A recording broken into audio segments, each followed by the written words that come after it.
Muy buenos días en esta oportunidad para continuar con el estudio que habíamos quedado de Judas.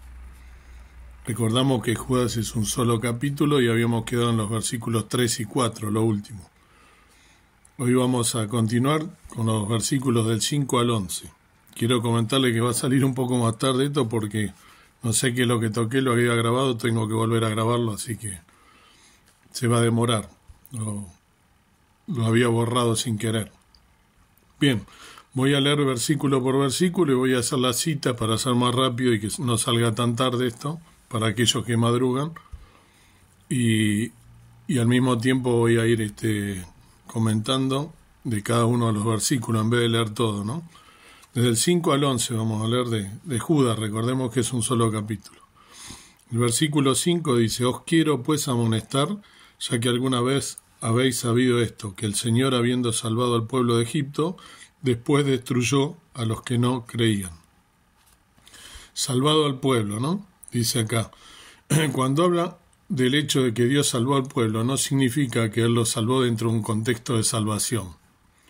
En este contexto no se refiere a Dios perdonando sus pecados y dándoles vida eterna. Nosotros debemos darnos cuenta de que cuando la Biblia dice salvó, puede significar muchas cosas, por lo que debemos prestar atención al contexto.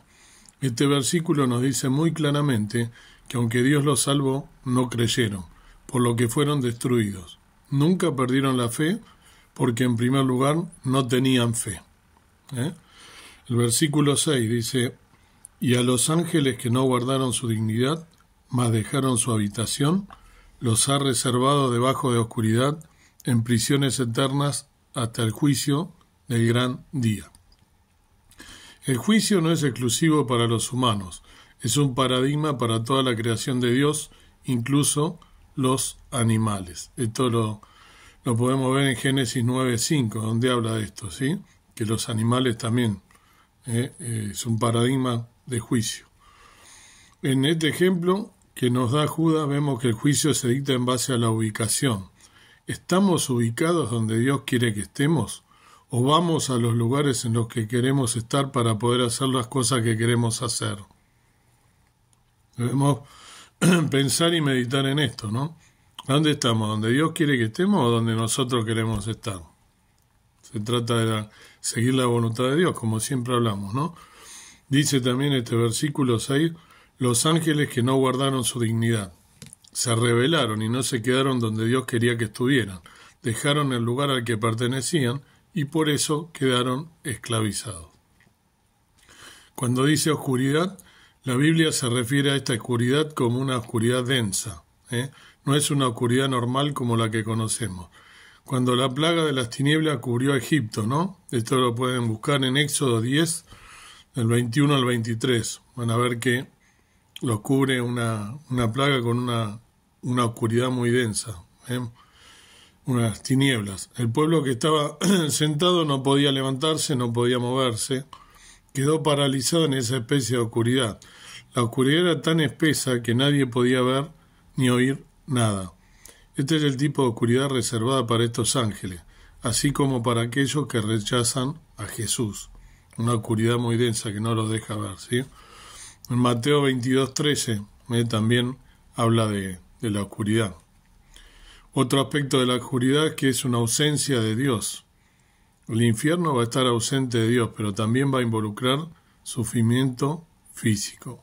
En Apocalipsis 20:15 nos habla justamente de este sufrimiento. En el versículo 7 dice: como Sodoma y Gomorra, las ciudades comarcanas, las cuales de la misma manera que ellos habían fornicado y habían seguido la carne extraña, fueron puestas por ejemplo, sufriendo el juicio del fuego eterno. Necesitamos ser personas que no se comprometan con respecto a la verdad de Dios. Debemos hablar en contra de la inmoralidad sexual, independientemente de lo que seamos etiquetados e independientemente de las consecuencias. Ojo con esto, es importante. No callarse por miedo, por temor a que nos digan, no sé, que somos de la época patriarcal, la idioteces que dice el mundo para justificar las cosas que están en contra de Dios. Como cristianos tenemos la obligación de marcarlo, más allá de que después nos tilden, no sé, de anticuados, de locos, de lo que sea, la palabra de Dios es la que estamos siguiendo y lo que hay que marcar cuando hay que marcar un error.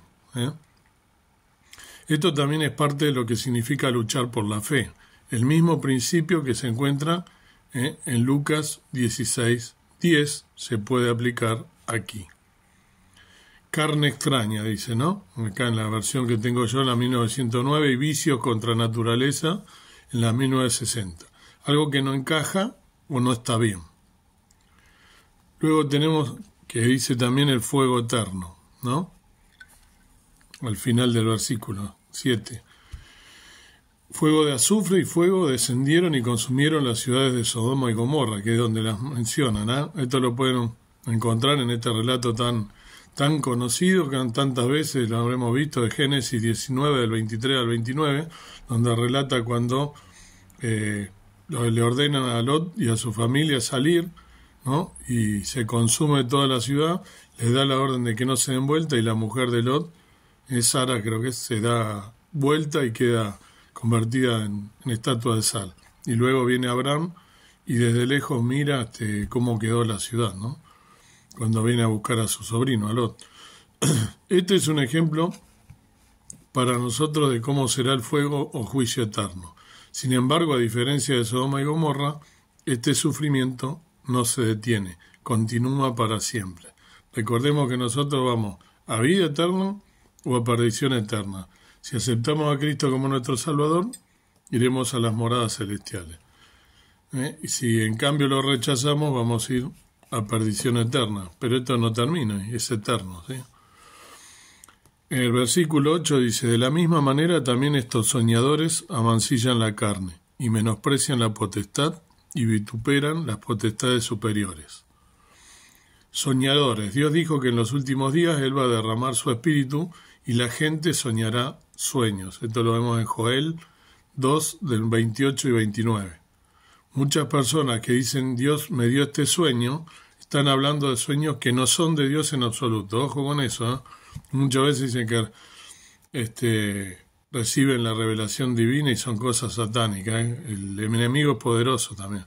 Los sueños que sueñan conducen a la profanación, la impureza, etc. También nos está hablando de que rechazan la autoridad. Que rechazan la autoridad. Sus vidas niegan el señorío de Jesús mientras continúan persiguiendo sus propios deseos carnales.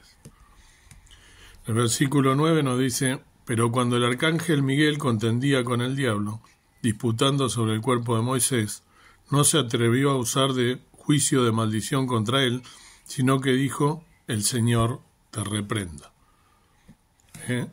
Acá dice arcángel. Un arcángel es una poderosa cabeza o un ángel principal. Miguel disputando sobre el cuerpo de Moisés. Miguel no estaba recogiendo el cuerpo de Moisés por una motivación personal. Estaba allí bajo órdenes y como un siervo obediente hizo lo que se le había mandado hacer.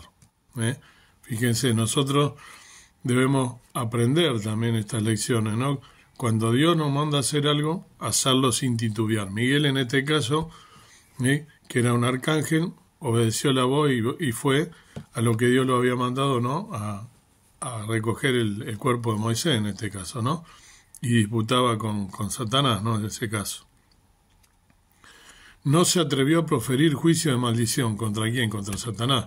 Miguel no se atrevió a decir nada blasfemo contra el diablo. Sabía que estaba allí bajo la autoridad de Dios, por lo que simplemente dijo: el Señor te reprenda. Nosotros tantas veces, en vez de echar maldiciones contra alguien que nos hace algo, debemos confiar en Dios, que Dios va a ser quien va a hacer lo que corresponda, y quien, si es algo que es injusto, algo que nosotros estamos haciendo y más por causa de su nombre, debemos confiar en que Dios va a ser el que va a impartir justicia. Una nota aparte: si tomamos un conflicto espiritual y lo hacemos nosotros contra ellos, vamos a ser derrotados. Necesitamos recordar que en los conflictos somos los embajadores de Jesús. Él nos ha enviado y por lo tanto es el Señor quien los reprenderá y obtendrá la victoria, no nosotros personalmente.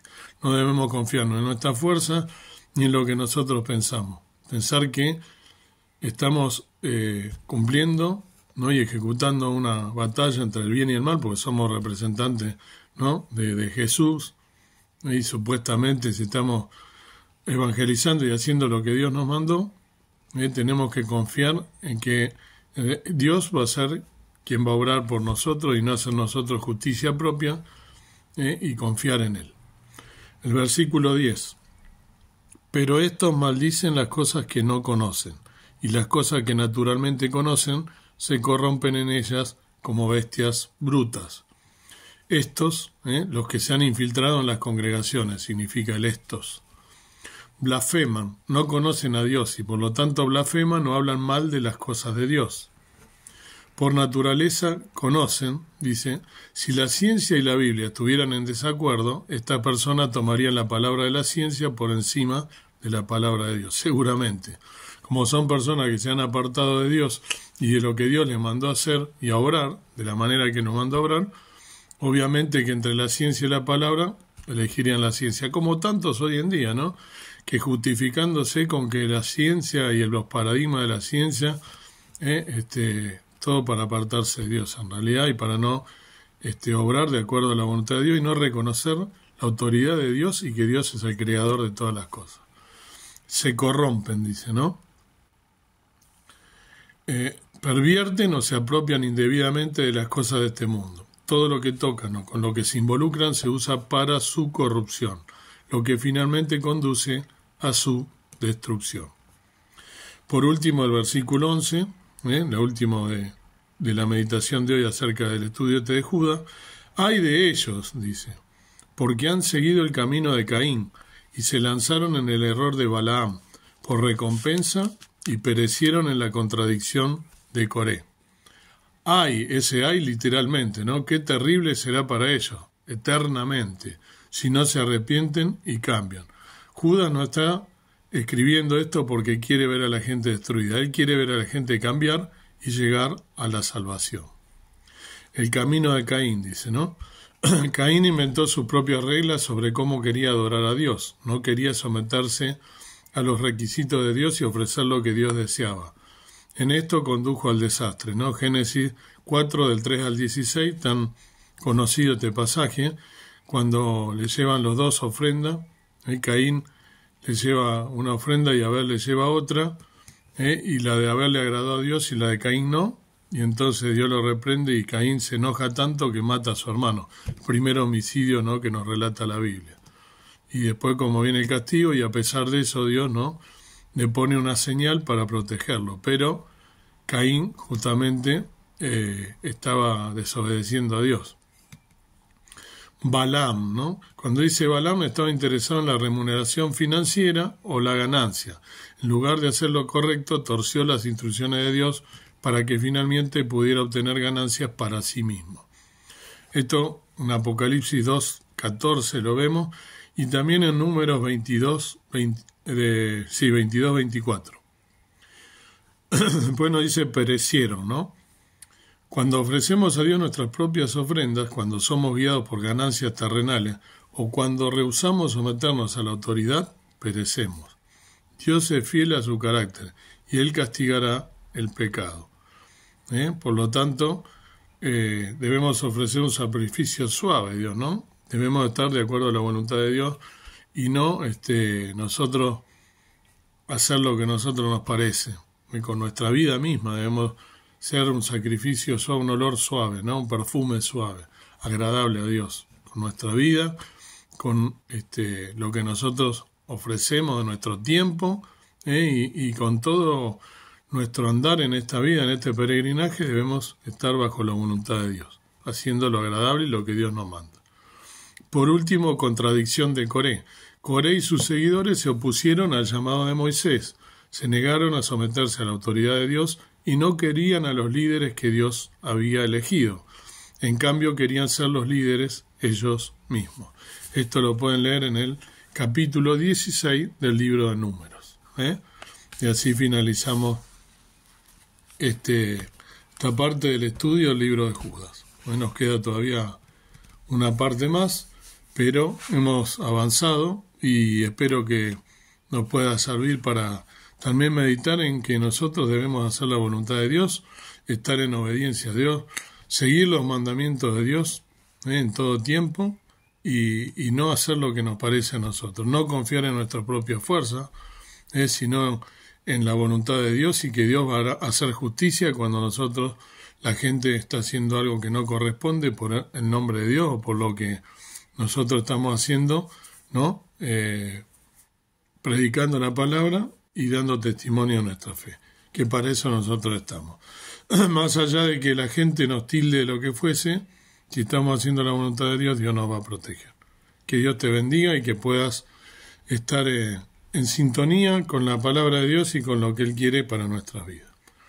Amado Dios, amado Padre Celestial, gracias por este nuevo amanecer, por este día, gracias porque podemos meditar en tu palabra y sacar a vida cuenta de lo que nos has dejado a través de Judas escrito, edificación para nuestras vidas, ejemplo de cómo seguir y no desobedecer tu palabra, no buscar hacer nuestra voluntad, no hacer ofrendas que no te agraden a ti, seguir siempre tu voluntad, siempre a través de la guía del Espíritu Santo y siempre a través de lo que dice tu palabra. No apartarnos ni un poco del camino que tú nos has trazado, porque si no nos hará mal, que seguramente nos irá mal. Que Dios pedirte tu guía, tu protección y que nos ayude a través del Espíritu Santo a poder mantenernos firmes hasta el día de tu venida. Gracias por todas las cosas que nos das. En el nombre precioso de Cristo nuestro Salvador, te dejamos todas las cosas en tus manos. Amén. Que el Señor los bendiga ricamente.